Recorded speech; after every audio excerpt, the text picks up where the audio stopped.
जो सरकार में नुमाइंदे बैठे हुए, इनके प्रवक्ता बैठे हुए इतने बड़े बड़े, वो तो डायरेक्ट बोलते हैं ये खालिस्तानी है, ये पाकिस्तानी है। देखिए, किसान अपना अधिकार मांगता है वो आतंकवादी, ठीक। अगर मुस्लिम अपना अधिकार मांगता है तो वो पाकिस्तानी, अगर सिख मांगते हैं तो वो खालिस्तानी। किस किस को ये नाम देने लग रहे हैं। दूसरी बात, आज इनकी ये रणनीति जो फेल हो गई है, क्यों? क्योंकि आज देश का किसान वहां बैठा, वो किसी धर्म किसी जाति का आंदोलन नहीं है, पूरे देश की जन आंदोलन है, देश की जनता का आंदोलन है। इनकी जो रणनीति फेल हो गई है, आगे भी ऐसे कुछ काम करेंगे जरूर।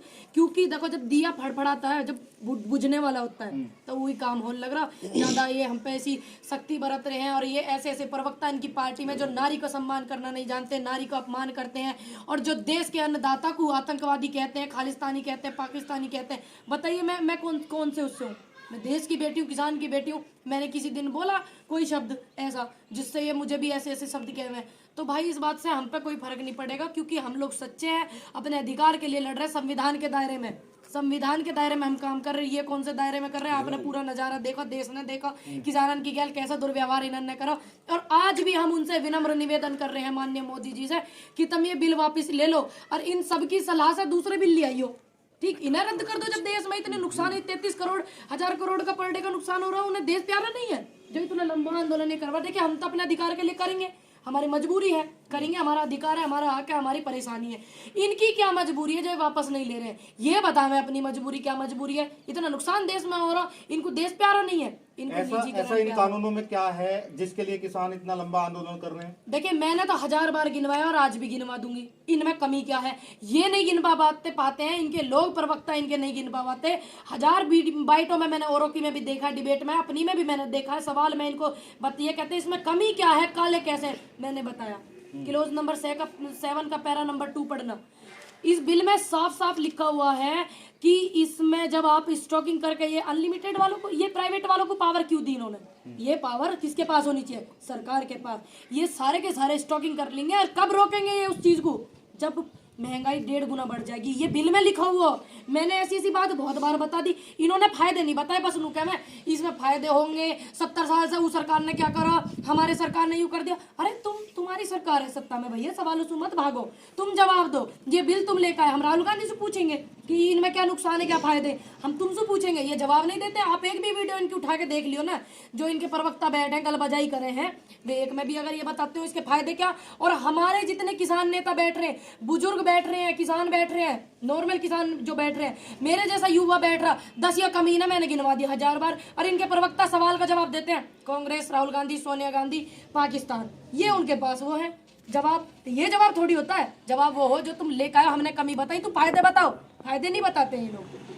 सरकार के नुमाइंदे कह रहे हैं कि एमएसपी है, एमएसपी रहेगी। देखिए, मैं आपके माध्यम से कहना चाहूंगी, ये मेरे हलचल माध्यम से मैं कहना चाहूंगी पूरे देश को, ठीक। एमएसपी थी, है, रहेगी, ये हमारा संवैधानिक अधिकार है, हमसे कोई नहीं छीन सकता, ठीक। घर में भोजन था, है, रहेगा, ठीक। बात ये मायने नहीं रखती, बात यू मायने रखे भाई, मिल किस किस को रहा घर में भोजन, बताओ। ये बात मायने रखे। एमएसपी मिल किसे किसकी रही है? 6% एमएसपी मिलती है, 94% किसान ऐसे ही है। तो ये भी तो जिम्मेदारी है माननीय मोदी जी की, जो सरकार सत्ता में है, कि एमएसपी थी, है, रहेगी। तुम लाए क्या कोई नोट वोट लिखा के जो एमएसपी थी, है, रहेगी? उन्होंने वहां बोल दिया, लिखत में क्यों नहीं पक्की करते उसको? एक पेन लगते नहीं, साई खर्च होगा कि वहां में नू लिख दे मैं कि जो एमएसपी से रेट नीचे फसल खरीदेगा किसानन की, उसे जेल होगी, उसके खिलाफ कानूनी कार्रवाई करी जाएगी। क्या दिक्कत है उस बात को लिखने में? इन पे क्यों नहीं कर रहे हैं? तो थी, है, ये जुमलेबाजी जो कहा होगा, 7 साल होगी, जुमलेबाजी ज्यादा हो रही है, ठीक। युवा बेरोजगार घूम रहा, युवाओं के लिए आवाज नहीं उठाई इन्होंने। 2 करोड़ पद हर साल में देने करीब 7 साल होगी, 14 तो वही होगी, 14 करोड़ पद। इतने युवा हैं जो मेडिकल फिट हैं, ठीक। अभी देखा आपने, ये जंतर मंतर से पहले भी वो बंगला साहिब के पास वो रुके हुए थे, जो युवा थे जिन्होंने एसएससी की पूरी प्रतिक्रिया पास कर रखी है, मेडिकल फिट है, वो सब चीज, फिजिकल, रिटन पिटन सब चीज, लेकिन उन्हें ज्वाइनिंग नहीं मिली है। काय को ना मिली है? इतने फार्म हर साल निकाले हैं, उनसे 250 रुपया कभी किसी की फीस, कभी किसी की 400 रुपया फीस, किसी की 500 रुपया फीस, उन्हें फार्म ने निकलवा के ऑनलाइन भरवा ले, लाखों करोड़ों रुपए जोड़ ले, युवा मूला खाता रहे, कब रोजगार मिलेगा, कब मैं पेपर देने जाऊंगा। वे अपनी वर्दी को वहां मांग रहे हैं और ये उन्हें क्या बोलते हैं बरगरा रहे हैं। बताओ, अरे जिनका मेडिकल फिट है उन्हें आपने क्यों ना लिया, क्या दिक्कत आ गई ऐसी है? यही सरकार में ये सारी प्रॉब्लम हो रही है। बताओ, रोजगार मांग रहा युवा तो उन्हें आतंकवादी बतावे, टेररिस्ट बतावे, किसान अधिकार मांग रहा उन्हें आतंकवादी बतावे। करना क्या चाह रहे हैं ये देश में? एक आध दिन को समय निकाल के मेरे भाई उनसे भी यू पूछ के तुम करना क्या चाह रहे हो। तो सरकार है, केंद्र सरकार है, वो आज भी ये कह रही है कि जो ये किसान आंदोलन चल रहा है, मुट्ठी भर किसान है, देश का किसान तो समर्थन में है। समर्थन में कहाँ है वे, हमें भी न दिखे। हमसे भी ये बात कई बार कई पत्रकारों ने वहां पे गाजीपुर बॉर्डर पे कि समर्थन में किसान वो कर रहे हैं आंदोलन, बॉर्डर पे बैठे। अरे कौन से बॉर्डर पे बैठे? वे चाइना के पे बैठे, पाकिस्तान के पे बैठे, चलते चलते वे नेपाल चले गए, बांग्लादेश चले गए। मैं भी वही हूँ भाई 3 महीने से, ठीक। मुझे तो वे आज तक दिखे ना जो समर्थन में बैठे। जब सुप्रीम कोर्ट में नोट इन्हें जारी वो करना था, एप्लीकेशन देनी थी कौन समर्थन में, तो इनका एक आधे का किसान का नाम नहीं आया, ठीक। जो इनकी पार्टी के उन्हीं का है, ठीक, इनका नहीं आया। लेकिन हमारे वाले देश के किसान खुल के कह रहे कि हमें ये परेशानी है जो हम अपने अधिकार के लिए। वे इनके किसान कहाँ है जो धरने पे 3 घंटे को आए? कहाँ गए वे? हमें तो दिखे नहीं, हम भी वहाँ बॉर्डर पे ही पड़े रहे मैं पूरे दिन। अभी एक सोरम की घटना सामने आई थी, तो वहाँ के किसानों के साथ बीजेपी नेताओं की मारपीट सामने आई थी। देखो, जो सोरम की कहानी मैंने वो अजीत अंजुम जी की रिपोर्ट में देखा था। वहां के किसान कह रहे कि इनके गुंडों ने बदतमीजी करी। अब एक बात बताओ, वो किसान यूनियन के नारे लगा रहे, किसान एकता जिंदाबाद के नारे लगा रहे, तुम किसी को पीट के अपने जिंदाबाद के नारे लगवा सको क्या?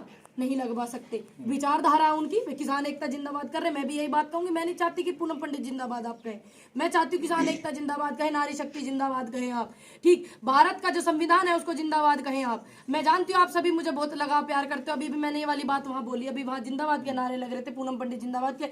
मैं जानती हूँ आप मुझे आशीर्वाद देते हैं, लेकिन मैं भी ये चाहती हूँ कि आप किसान एकता जिंदाबाद, भारत माता की जय बोले, भारत माता की जिंदाबाद के नारे आप लगाए।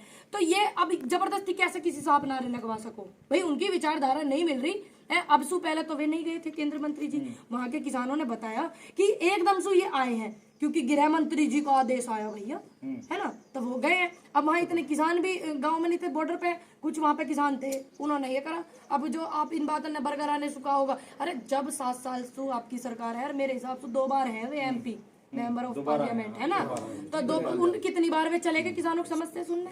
ये भी तो बात मायने रखती है। उन्हें क्यों भेज रहे हैं वहां? बालियान साहब को भी, गोयल साहब को भेज देते, और भी मंत्री हैंगे हमारे। ये दिखाना चाह रहे हैं कि वो आंदोलन एक जात को एक धर्म का चल रहा। जाट आंदोलन कहे मैं, कभी ना पाकिस्तान वालों का आंदोलन कहे मैं, मोमडन का, और कभी कहते सिखन का जन आंदोलन चल रहा। कहाँ गई तुम्हारी बुद्धि? लोग तुम पे हंसेंगे जो ऐसे ऐसे व्यक्ति बात करते हैं। जनता देखे है तुम्हें, 23 लाख तो आदमी तुम्हारी पार्टी में ही है। जब आप बोले करो तो संभल के बोले करो, अपने ज्ञान का परिचय देख रहे हैं। कृपया करके अनुरोध है मेरा, सत्ता में जो पार्टी के जितने भी प्रवक्ता बैठे हुए, क्या कहेंगे लोग तुम्हें? क्या कह रहे हो तुम ये? अरे क्या कह रहे हो ये भी तो देखो ना। एक धर्म का, मैं पूनम पंडित हूँ, मैं किसी धर्म से बिलोंग नहीं करती, मैं किसी जाति से नहीं, मैं देश की बेटी हूँ, ठीक। मेरा नाम भी मेरा पूनम पंडित है। जो चीज इस समाज में है वो तो है ही। अब मैं बताओ किस उसके हूँ? कहते हैं जाटन को ये आंदोलन है खाली। ये मेरी आंटी है, ये जाट है, ये भी आंदोलन को समर्थन करती है। ये पंडित है, ये भी आंदोलन को समर्थन करते हैं। ये और उसकी बिरादरी के हैं। तो ये एक जात का धर्म का थोड़ी आंदोलन है, ये जन आंदोलन चल रहा है। इसे कमजोर करने के लिए एक दिखाना चाह रहे, पहले खालिस्तानी पाकिस्तानी, 26 जनवरी के बाद कह दी जाट आंदोलन। तो ये जाट आंदोलन थोड़ी है बड़े भाई, किसान आंदोलन है, जन आंदोलन है, देश का आंदोलन चल रहा है। 26 जनवरी को जो दिल्ली में घटना हुई थी, जिस तरह से वहाँ हिंसा हुई, वो क्या कारण रहा और किस वजह से वो घटना हुई थी? देखो, जो 26 जनवरी पर हुआ, कड़े शब्दों में निंदा करते हैं, वो नहीं होना चाहिए। दूसरी बात, जो अगर मेरे घर में भैंसा घुसेगा तो मैं भैंसा ही तो बताऊंगी, नू थोड़ी कह दूं डायनासोर घुसगा।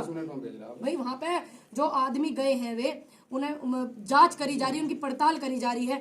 अब जो चीज छेड़ी नहीं गई, जो हमारा राष्ट्रीय ध्वज हो, किसी की औकात नहीं कि उसकी वो इज्जत को खराब कर दे। जो हमारा राष्ट्रीय ध्वज है, हमारा राष्ट्रीय ध्वज किसी हवा का या किसी व्यक्ति के शब्दों का मोहताज नहीं है। जब तक भारत देश में एक व्यक्ति की भी सांस चलेगी तो वो तिरंगा वहां लहराता रहेगा। तिरंगे को किसी ने नहीं छेड़ा। जिन लोगों को वहां बढ़ाया गया, अंदर घुसाया गया, वो कैसे घुसे ये भी तो जांच का विषय है। ये देखो ना आप, है कैसे वे चले गए।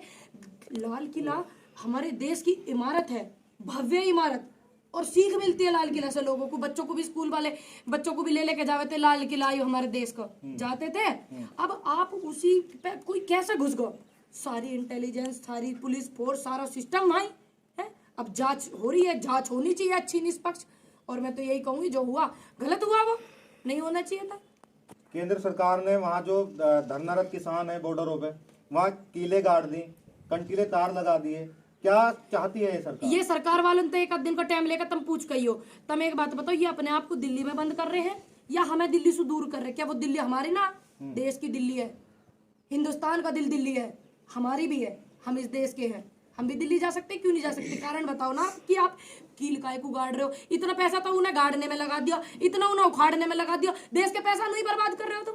काय को कर रहे हो देश का पैसा? तुम्हारा पैसा, तुम्हारी तनख्वाह का पैसा आयु है, देश का पैसा है, हमारे टैक्स से पैसा है यू है, इनके टैक्स के, जनता के टैक्स का पैसा है जो तुम इसे बर्बाद करने लग रहे हो। काय को कर रहे हो? ऐसे देश के कौन से अच्छे काम में आप पैसे को लगा रहे हो? इतना पैसा कोरोना काल में भी आया हो, देश के कौन से अच्छे काम में लगाया माननीय मोदी जी ने अब तक नहीं बताई। हाँ, आंकड़े अब तक काय कुछ छुपाए? पीएम केयर फंड जो था उसको हम पहले चेक कर सकते थे, नेट पे वेबसाइट डाल कर कि कितना पैसा कहाँ लगा, कितना। अब वो भी बंद कर दिया, उसे कोई चेक नहीं कर सकता। अब जितना इन्होंने पैसा लिया संस्था के नाम पे लिया है, बताते नहीं देश के किसी अच्छे कार्य में लगा। अगर माननीय मोदी जी का मन गंगा की तरफ पवित्र है और साफ है और उनके विचार साफ है, देश की जनता जानना चाहे कि ये पैसा कहाँ लगा है, कहाँ गया ये पैसा सारा? कोई आंकड़े नहीं बताते। 12 करोड़ 12 लाख के सूट पहनने से थोड़ी काम चल रहा। अरे तुम भी तो कहते हो कि मैं फकीर हूँ, तुम अब 12 लाख का सूट 12 करोड़ का तुम पहन कर चलो, 1000 के में भी काम चल जाए।